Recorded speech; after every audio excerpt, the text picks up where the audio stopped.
वंदे मातरम। मैं विनोद कुमार शुक्ला, अड्डा पर आपका स्वागत है। टीसीएस नासिक में जिस तरह से हिंदू लड़कियों को टारगेट किया गया, उसके बाद लगातार इस पर चर्चा हो रही है और अब ये जानने की कोशिश हो रही है कि क्या ये सिर्फ उस नासिक सेंटर तक सीमित था या इसके बड़े दूर तक लिंक्स, टेंटिकल्स हैं। इस बात पर भी पड़ताल की जा रही है कि जो पर्सनल डिपार्टमेंट की हेड थी, जो इस पूरे रैकेट की किंगपिन थी, वो किस तरह से इसको अंजाम देती थी और मलेशिया के किसी इमरान के साथ उसके क्या संबंध थे, किस तरह से वो लोगों को यहाँ से मलेशिया भेजना चाह रही थी। इसके अलावा जो दिल्ली में अभी जो ब्लास्ट हुआ था, वो अल-फलाह यूनिवर्सिटी के जो डॉक्टर्स पकड़े गए थे उनमें, और लखनऊ से जो डॉक्टर पकड़ी गई थी उसके साथ ये जो निधा खान निधा है उसके साथ के संबंधों पर, इंटरनेशनल लिंक्स, इनकी फंडिंग, इन सब को इन्वेस्टिगेट किया जा रहा है। लेकिन इन सब के अलावा कुछ एस्पेक्ट्स ऐसे हैं जिन पर भी चर्चा होनी चाहिए। जैसे अब जब ये बात आती है कि भारत में किस तरह से कन्वर्जन रैकेट सक्रिय है और किस तरह से डिसीट, छल, कपट, लालच दे करके धर्म परिवर्तन कराया जाता है। अब उसमें दो तरह का है। एक क्रिश्चियन मिशनरीज हैं, वो करती हैं, और वो सीधे लालच, वो गरीबों को टारगेट करती हैं, विशेष रूप से दलित और ट्राइबल्स को। और दूसरी तरफ ये जो मुस्लिम कन्वर्जन है। अब मुस्लिम कन्वर्जन को ले करके लंबे समय पर बात होती है। झिंगुर बाबा के रैकेट का जो पूरा मामला आया था, उमर गौतम मतलब ये सारा का सारा जो है रैकेट, ये एक के बाद एक अनर्थ हो रहा है। लेकिन क्या कोई झिंगुर बाबा या उमर गौतम या ये निधा जो है, ये इसी तरह के हैं, या आपको देश के हर कोने पर कोई न कोई इस तरह का एलिमेंट किसी तरह से का काम करता मिलेगा जो धर्म परिवर्तन के काम में लिप्त है, इल्लीगल तरीके से। ज़्यादातर जो चीज़ें आ रही हैं वो ये कि लव जिहाद है। लव जिहाद का एक दूसरा एंगल भी है कि लड़कियां अपनी दोस्तों को फोर्स कर रही हैं, अपने भाइयों को, रिश्तेदारों को ज़बरदस्ती कि वो संबंधों में आए और उसके बाद उनका धर्म परिवर्तन कराया जाए। ये सारी चीज़ें हो रही हैं। इसके लिए बहुत सारे प्रमाण हैं,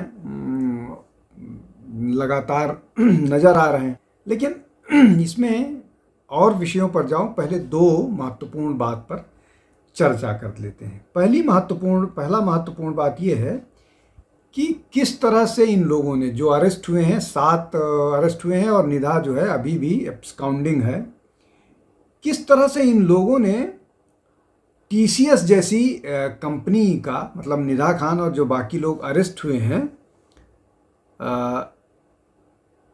टीसीएस जैसी कंपनी के फंड को कन्वर्जन के लिए इस्तेमाल कर रहे हैं। मतलब टीसीएस का पैसा है, वो अपने एम्प्लॉयज़ को सुविधा के लिए, बिजनेस बढ़ाने के लिए खर्च करता है। उस पैसे को ये जो कन्वर्जन वाला गैंग है, ये उस पैसे का इस्तेमाल करके सरकार के पैसे, मतलब किसी कंपनी के पैसे का इस्तेमाल कन्वर्जन में कर रहा है। पैसा है, फैसिलिटीज़ दी जा रही है और स्पेशल मतलब आगे बढ़ करके ज़्यादा सुविधाएं दी जा रही हैं टीसीएस के पैसे को। प्लस ये भी इन्वेस्टिगेट हो रहा है कि इन लोगों को जो फंड दिया जाता है वो क्या बाहर से भी इनके पास फंड आ रहा था। अब सबको मालूम है किस तरह से हिंदू लड़कियों को टारगेट करने के लिए मुस्लिम युवकों को पैसे दिए जाते। ये एक बात हो गई।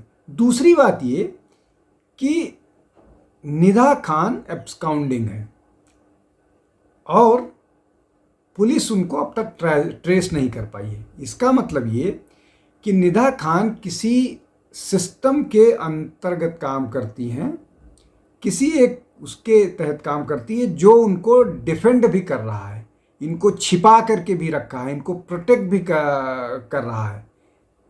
ये वैसी ही योजना रणनीति है जिस रणनीति से कश्मीर में आतंक फैला था।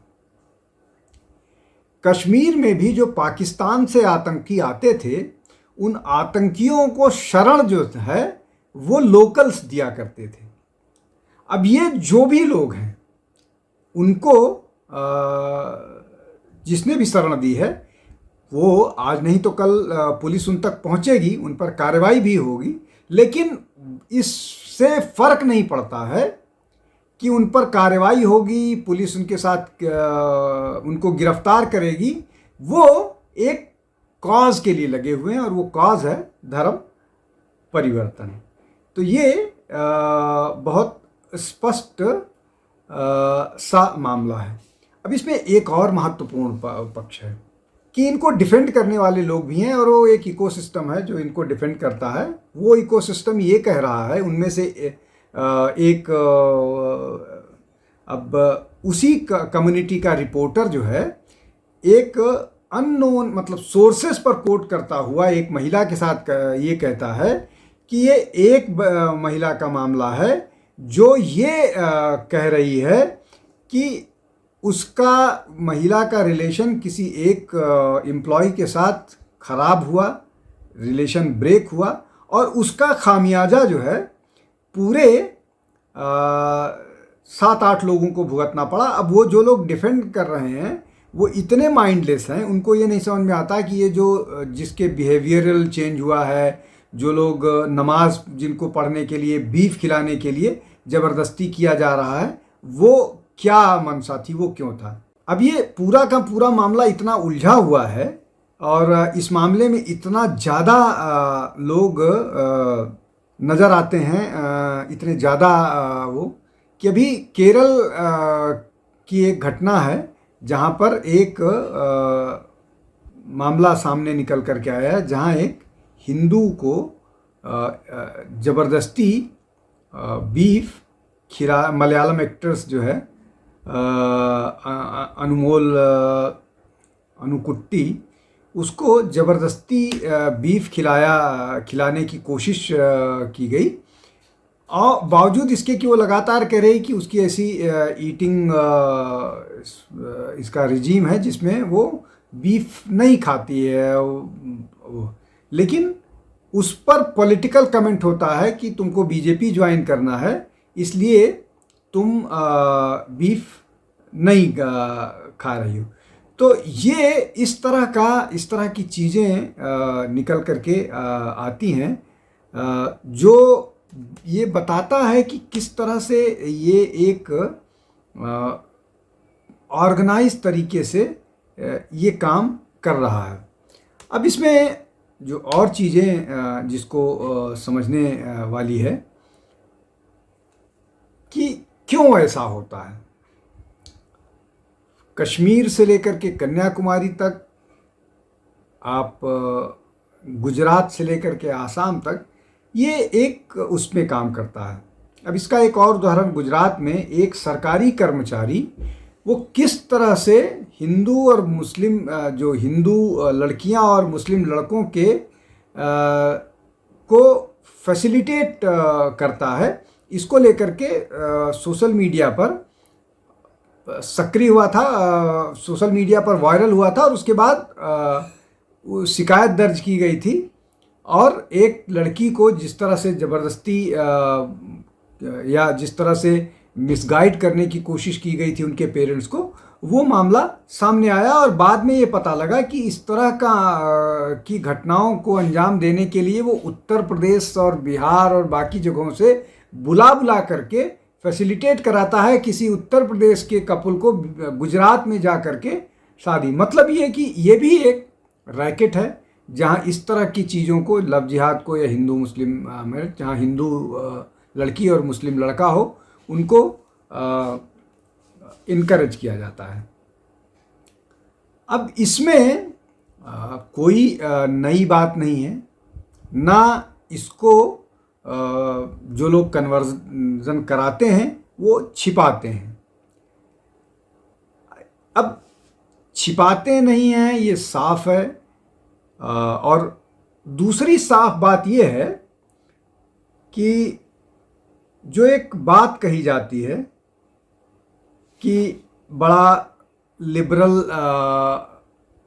है, जो सूफ़ी सेक्ट है, जो सूफ़ीज़ हैं वो बड़े लिबरल हैं, और इसी के कारण आप देखिए कि जो दरगाहें हैं वहाँ पर हिंदू जो है वो ज़्यादा होते हैं। कुछ कुछ दरगाहों पर तो 90% हिंदू जाते हैं, 10% मुसलमान नहीं जाते हैं, इसलिए कि उनके यहाँ किसी भी मूर्ति या किसी भी स्ट्रक्चर के सामने या उसकी इबादत करना जो है वो गुनाह माना जाता है। तो जो इस तरह के हैं, और ये जो है वो सूफ़ी परंपरा है जो है। अब उन्हीं सूफियों में से निजामुद्दीन दरगाह के एक जो हाकिम होते थे, ख्वाजा हसन निजामी, उन्होंने एक किताब लिखी, दाइए इस्लाम। दाइए इस्लाम में कन्वर्ज़न के लिए क्या क्या किया जाना चाहिए और किन किन लोगों की मदद लेनी चाहिए, इसको पूरी तरह से 1947 की लिखी हुई किताब है, इसको पूरी तरह से बताया है। अब ये किताब जो है, क्षमा कीजिएगा, ये 1920 की लिखी हुई किताब है। ये 1920 में लिखी हुई किताब है और उसमें बाकायदा ये बताया हुआ है कि किस किस तरह से किन किन लोगों की मदद से कन्वर्ज़न किया जा सकता है। और वो जो कन्वर्ज़न मदद किया जाता है, ये बुक जो है सीक्रेटली लिखी हुई थी, ये चुपचाप छापी थी, और ये किताब अफ्रीका पहुंच गई। अफ्रीका से कोई व्यक्ति जो है वो किताब श्रद्धानंद के पास लेकर के आया। तब श्रद्धानंद ने इस किताब के जवाब में एक खतरे का घंटा नाम की किताब लिखी थी उस जवाब में। तो ये कुल मिला करके ये एक योजना का हिस्सा है, और ये योजना किसी झिंगुर बाबा या किसी निदा खान की शुरू की हुई नहीं है। ये कब शुरू हुआ है, कहाँ से शुरू हुआ है, इसको कोई नहीं बता सकता, और ये लंबे समय से चला आ रहा है। जहाँ डर से हुआ वहाँ डर से, जहाँ धोखा दे के हुआ वहाँ धोखा दे के, जहाँ वो, अब इसमें बहुत सारी चीज़ों में हिंदू समाज अपने आप को अलग इसलिए नहीं कर सकता कि वो शायद अपने बच्चों को ये बताने में नाकामयाब रहा कि अगर कोई व्यक्ति उसको धोखा देता है तो उस धोखे से अपने आप को कैसे बचाए। कोई किसी के भगवान के बारे में अगर नकारात्मक टिप्पणी करता है, उनकी आलोचना करता है, तो वो उस पर उनके पास क्या कोई तर्क हैं या नहीं। हालांकि इस पर अब बहुत सारी चीज़ें हैं, बात होने लगी हैं, बात हो रही हैं, लेकिन जो इस बात से बेफिक्र हो कि अगर वो गलत, मतलब अगर वो कानूनी तौर पर, मतलब ये दीनी तौर पर तो ये गलत है ही नहीं है, लेकिन अगर कानूनी तौर पर कोई गलत काम कर रहा है, उसके बाद अगर वो जेल भी जाता है, तो ये उसके लिए सवाब का काम है। इस समस्या से आप नहीं लड़ सकते या नहीं डील कर सकते, और यही असली दिक्कत है, यही असली वो है। इसी को सरकार भी नहीं काउंटर कर सकती या कोई समाज नहीं काउंटर कर सकता, और इसीलिए ये अनअबेटेड चलता रहता है। आज के लिए बस इतना ही। बहुत बहुत धन्यवाद। नमस्कार।